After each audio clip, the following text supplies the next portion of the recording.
Amara Ndlovu sat stiffly on the velvet armchair in her father's grand living room, heart pounding.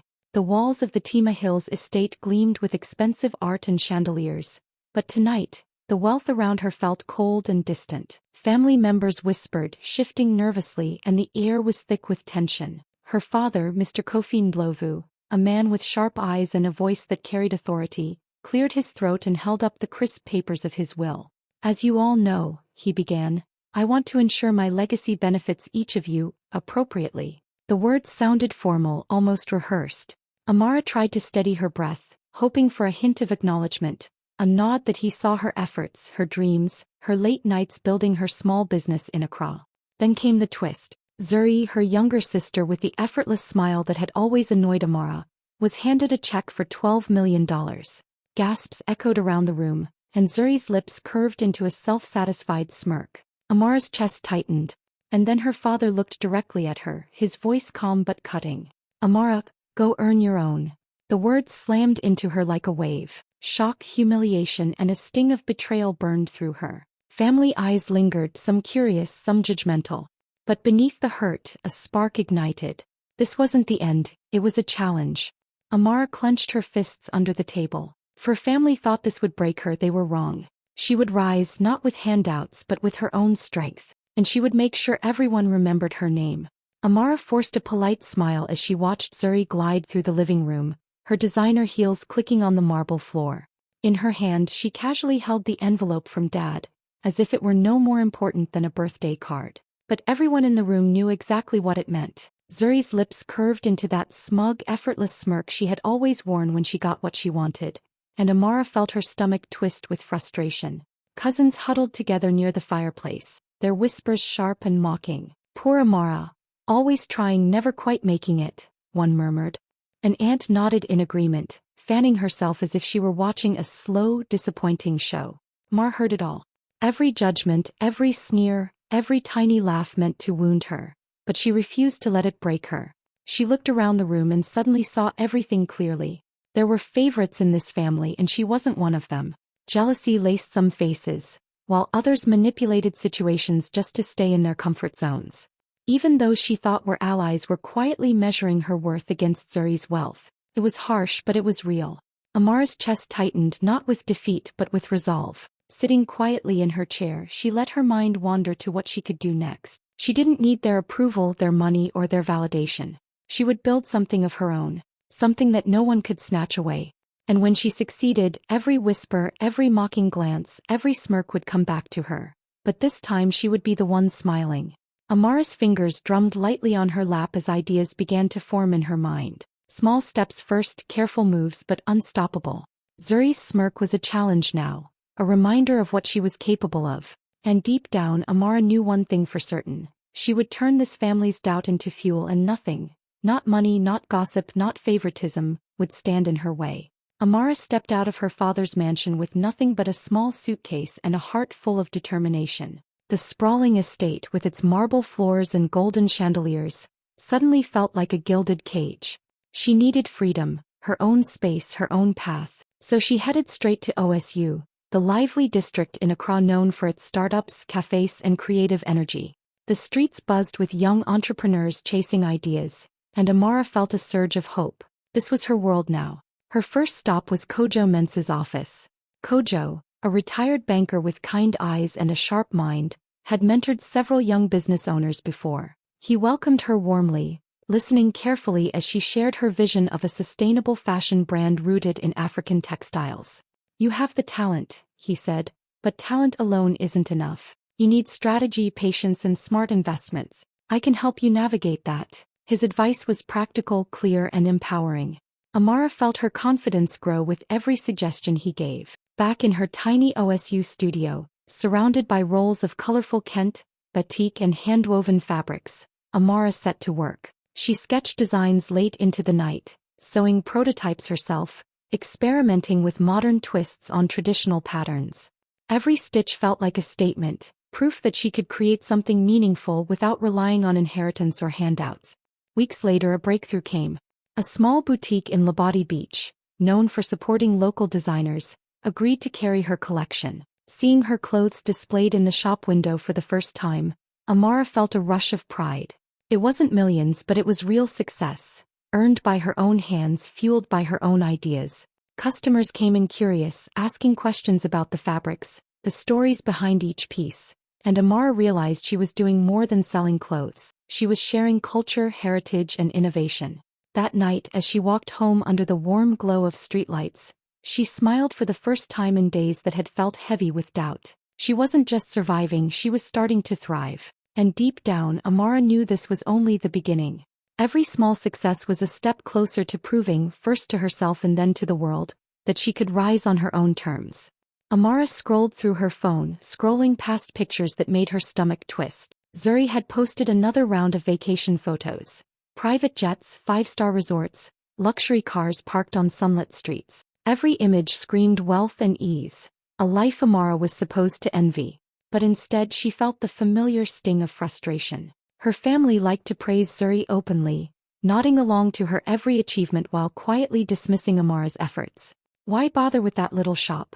She'll never make it," one cousin had whispered during a video call. The obstacles piled up fast. Suppliers delayed shipments, sometimes without explanation, leaving her inventory low and customers waiting. Social media, always hungry for drama, had started mocking her poor hustle, questioning if she even had the skills to run a business.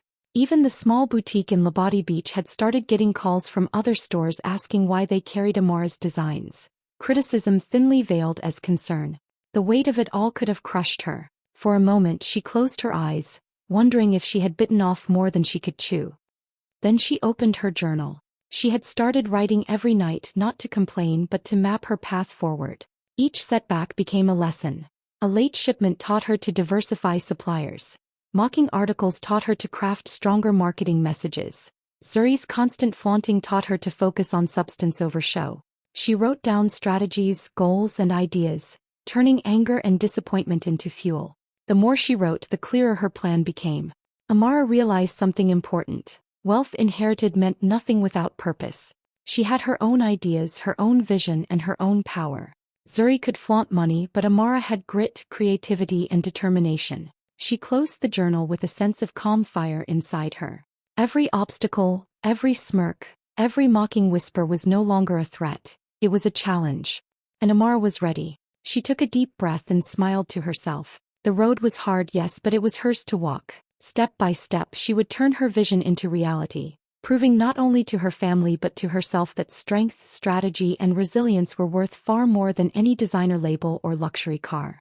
Amara hadn't seen Nia Obeng in over 10 years, not since their school days running through the streets of Accra, laughing without a care in the world. So when Nia's name popped up in an email, now a successful investor based in Cape Coast, Amara felt a mix of excitement and nervousness. They agreed to meet at a quiet cafe overlooking the beach, the waves crashing softly in the background. The familiar spark of friendship returned instantly. Nia listened intently as Amara laid out her vision. A flagship store in Accra featuring sustainable African fashion, handmade fabrics, and modern designs. Nia leaned back, fingers tapping her coffee cup thoughtfully. "You know, this has real potential," she said finally. "I can offer mentorship, guide you through finances, and even help with partial funding for the store." Amara's heart leapt. This wasn't charity. This was belief in her skills and vision. Finally, someone saw her talent, not her lack of inheritance. They spent hours brainstorming, bouncing ideas off each other like old times. Brand names, marketing strategies, and social media campaigns filled pages of Amara's notebook. They discussed collaborations with local influencers, pop-up events, and online campaigns to highlight African culture in fresh, modern ways. Nia's insights were sharp, practical, and eye-opening, showing Amara paths she hadn't even considered. Every idea sparked another. Every challenge became an opportunity. For Amara, this meeting was more than just business.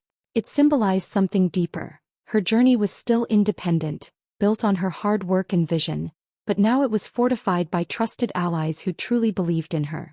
No longer alone, she felt stronger, ready to face the challenges ahead. The bond of friendship and professional respect merged, giving her the courage to dream bigger. As the sun dipped below the horizon, casting golden light across the water, Amara felt a quiet determination settle in her chest. With Nia's guidance and support, her first flagship store was no longer just an idea. It was becoming real. And for the first time in months, Amara smiled freely, knowing she wasn't just surviving her family's judgment or Zuri's arrogance. She was building something lasting, something entirely her own. Amara's mornings started with a sinking feeling in her chest. Rumors were spreading fast. Zuri had found a new way to get under her skin. Social media posts hinted that Amara's business was failing. Local gossip columns questioned if she really had the experience to run a fashion brand.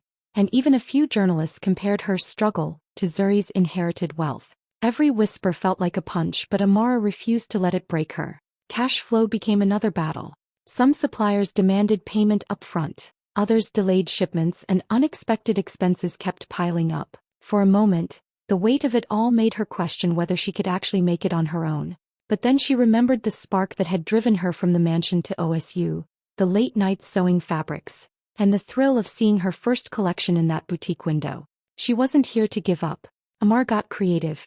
She negotiated smarter deals with her suppliers, offering partial payments and promising faster orders in exchange for trust. She ramped up her online campaigns, sharing stories behind each design, highlighting the artisans, and celebrating African textiles in ways the media hadn't noticed yet. Customers started responding, sharing her posts, and slowly her reputation began to push back against the false rumors. In quiet moments, Amara reflected on her father's favoritism.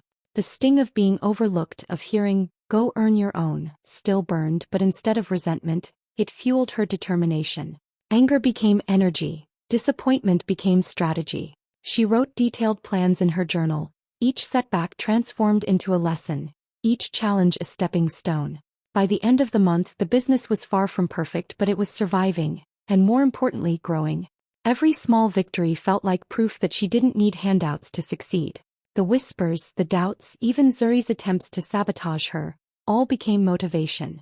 Amara smiled to herself one evening as she closed her laptop, knowing she was no longer just reacting.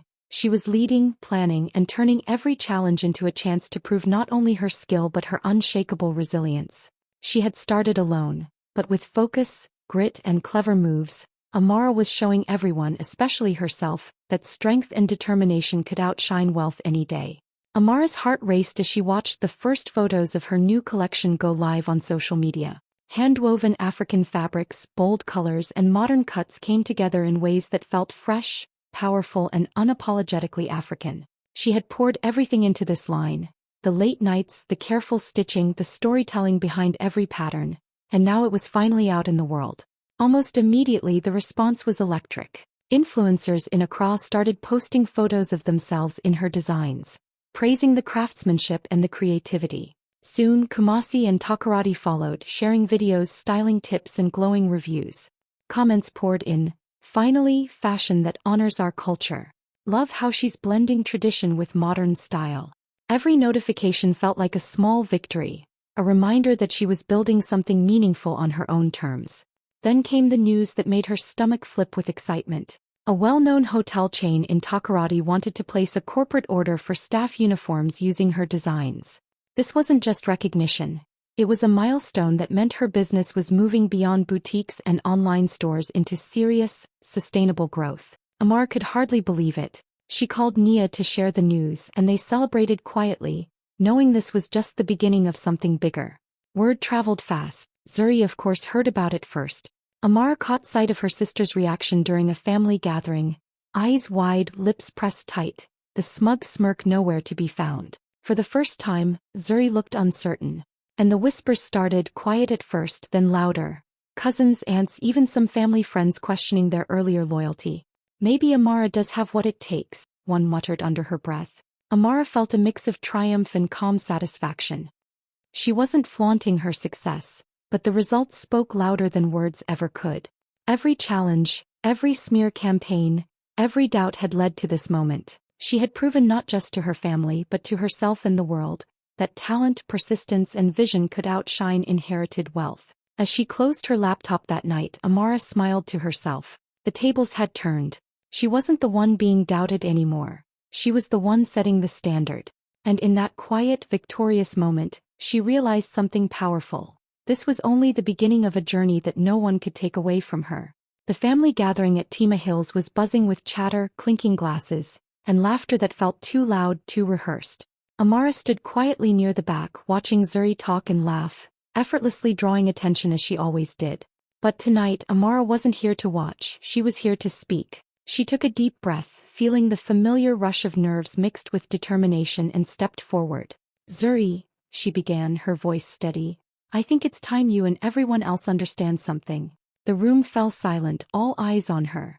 Zuri's smirk wavered, curiosity, and maybe a flicker of fear, crossing her face. Amara continued, her words measured but full of conviction. She spoke about her business, the viral collection of hand-woven fabrics, the boutique contracts, and the corporate order from the hotel chain in Takoradi. She described the revenue growth, the social impact, the artisans whose lives were uplifted by her work, and the mentorship program she had started for young designers. Gasps and murmurs rippled through the room.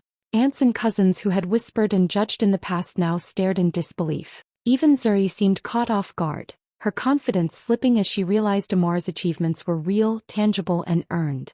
The family exchanged glances, shock, shame, and a grudging admiration showing on their faces. Amara paused and let her words sink in. She didn't need to boast, the facts spoke for themselves. Then she turned to her father.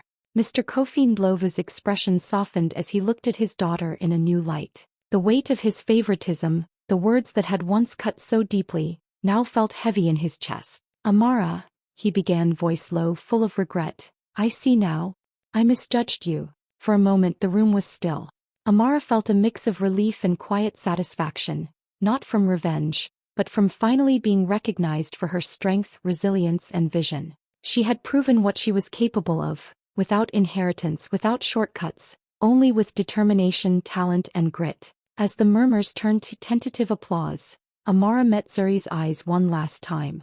There was no anger, only calm confidence. She had earned her place, her success, and her respect. And in that moment, standing tall in the center of the grand living room, she knew she had changed the story forever. Not just for herself but for everyone watching. Amara's phone buzzed constantly, notifications piling up faster than she could read them. News outlets across Ghana were covering her story. Sister who was told to earn her own becomes millionaire. The headline made her smile. It wasn't just about money, it was about the journey, the struggle, and the strength that had carried her through months of doubt, rumors, and obstacles. National TV invited her for interviews. Sitting under the bright studio lights, Amara spoke calmly and confidently about her business. She explained her sustainable fashion brand, the artisans behind each handwoven fabric, and how her collections blended tradition with modern design. She also talked about her efforts to mentor young designers and provide scholarships, highlighting how her success wasn't just personal, it was a platform to uplift others. The questions kept coming and she answered each one with honesty, passion, and pride. Viewers across the country were inspired, sharing her story on social media and praising her dedication. Meanwhile, Zuri tried to manage the narrative on her own social media, flaunting private jets and luxury shopping trips, hoping to distract from Amara's growing fame. But it didn't work. The world could see the difference. Wealth without purpose or impact could never shine as brightly as hard work, vision, and resilience. Amara's success wasn't just financial. It was meaningful, visible, and admired by people who mattered. That evening, Amara sat with Nia, her mentors, and a few loyal friends at a quiet rooftop cafe overlooking Accra. They clinked glasses, laughing, celebrating milestones that were once just dreams scribbled in her journal. Nia leaned in, smiling. You did it. And you did it your way. Amara felt a warm rush of gratitude. It wasn't about proving her family wrong anymore. It was about acknowledging the people who had believed in her and the strength she had discovered within herself. As the city lights twinkled below, Amara realized how far she had come, from being dismissed and underestimated, to becoming a symbol of perseverance and purpose. She felt proud not only of the business she had built but of the legacy she was starting.